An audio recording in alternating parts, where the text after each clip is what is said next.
Processo ensino-aprendizagem para estudante e escola secundária geral finantil parado tambah causa husi inundação. B. Tama atau sala aula inclui área da escola. No husi Ministério da Educação tun direita ba escola secundária rua nebe afeta ba inundação. O dambot nebe acontece domingo kalang ne foi impacto ba escola sira nebe sai risco ba inundação.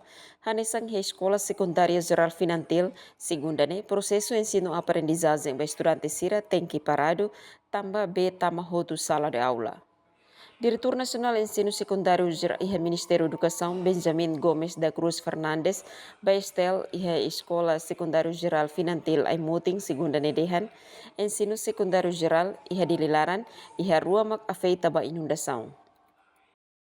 Ao canto no ensino secundário geral público, ensino secundário geral e dililaran e afeita ba inundação de cala rua e da mak papasete e da mak dalam angka ventilação finantil dalam hampir kilos 4 de setembro.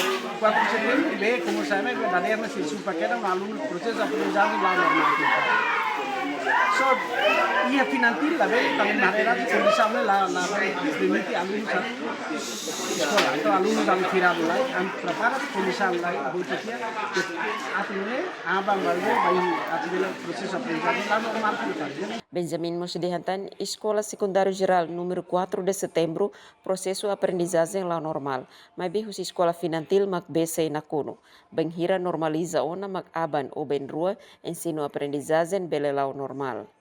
Entretanto, diretor Escola Secundária Geral Finantil, Aniceto Berlelo dehan, ne natureza no labele contra.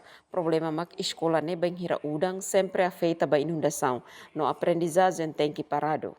No nemos Fisuku Komoro Elísio Z da Silva Marçal dehan, mai hare direita condição escola ne, tamba udang nebe acontece domingo kalang ne, afeita ba comunidade hotu. Jacinta Siqueira, STL News.